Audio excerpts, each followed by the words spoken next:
Alright, let's talk about a beauty secret that's been quietly making waves: hemp oil. No, it won't get you high, but trust me, the benefits will make your skin and hair feel out of this world.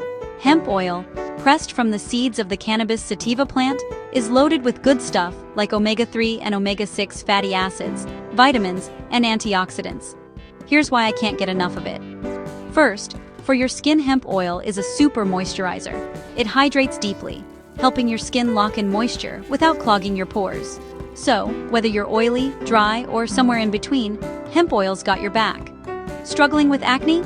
Thanks to its anti-inflammatory powers, hemp oil can calm redness and even out breakouts.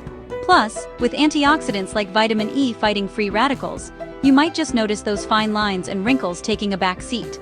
Got sensitive skin? Hemp oil soothes irritation, making it a lifesaver for conditions like eczema and psoriasis. And as a bonus, it helps your skin stay firm and elastic, giving you that healthy, glowy look. Now, on to hair.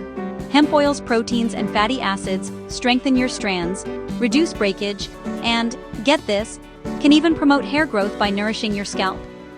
If you're tired of dryness, itchiness, or dandruff, this is your new best friend. Shiny, soft, and protected hair? Yes, please. Regular use of hemp oil can shield your hair from pollution and sun damage, all while making it look smoother and feel softer. But wait, there's more. Add hemp oil to your diet and you're supporting your heart, your brain, and even your hormones. Its anti-inflammatory properties and nutrient-rich profile are like a wellness boost in every drop. So if you're looking for an all-natural way to level up your beauty routine, give hemp oil a try. Your skin, hair, and whole body will thank you.